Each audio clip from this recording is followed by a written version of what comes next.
Hello students, in today's video we will be learning about Africa and its introduction.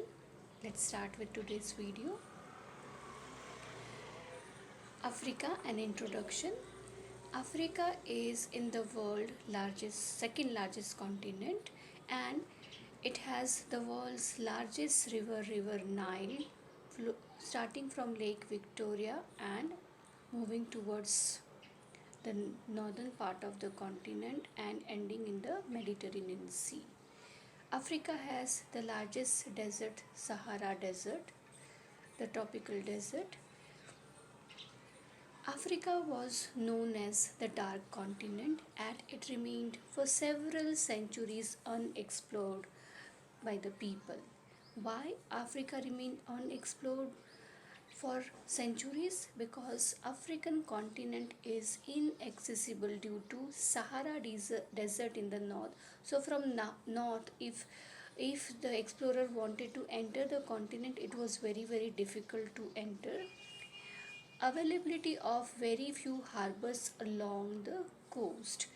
If you see, Africa has very smooth coastline, so it is very difficult to for the harbor to be constructed over here.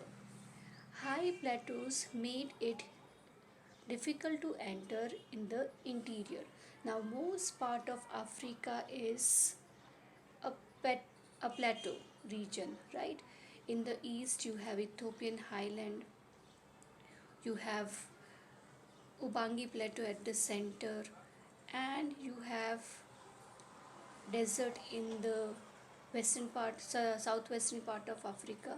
So from all the direction, there are difficulties when you are trying to enter the interior part of Africa.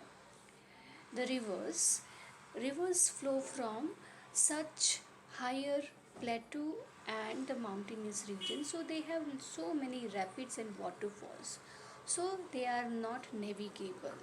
Apart from this, dense vegetation due to equatorial rainforest at the central part and fear of wild animals made Africa unexplored and dark continent. It remained as the dark continent for several centuries. Africa location and boundaries. The latitudinal extension of Africa is 37 degree north to 37 degree south. So this is the northern extreme point and this is the southern extreme point. It extends equally on the both sides of equator passes from this almost center of Africa, dividing it into two equal halves. But as the African continent has a tapering shape, that means it is shrinking in the south direction, so it has more land mass towards the northern part of the continent. Longitudinal expansion, it extends from 17 degree west to 50 degree east, and prime meridian passes from the western part of Africa. So you can see both major lines. Equator passes from the center of Africa and prime meridian passes from the western part of Africa. So both important lines are cutting through the continent of Africa. Boundaries, the surrounding water bodies of Africa.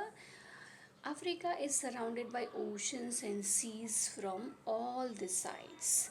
Mediterranean Sea in the north, Atlantic Ocean in the south, Indian Ocean in the west, Strait of Gibraltar, which connects Mediterranean Sea and Atlantic Ocean, Red Sea to the east. It separates African continent with Arabian Peninsula, the Asian part, right?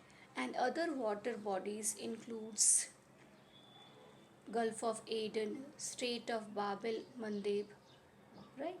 These all are surrounding water bodies of Africa. Let's understand how a strait is different from an isthmus. Isthmus is a narrow stretch of land. whereas strait is a narrow stretch of water body. Strait connects two major water bodies, whereas isthmus connects two large land masses. Strait separates two major land masses, whereas isthmus separates two large water bodies. Example of strait: Strait of Gibraltar, we have Park Strait, Isthmus of Panama, and Isthmus of Suez. Hope you have understood the difference. In the next video, we will be learning about major landforms of Africa, which includes plateau, mountains, low-lying areas, rift valleys and rivers. So do not forget to subscribe and press the bell icon to get the notification. Bye bye.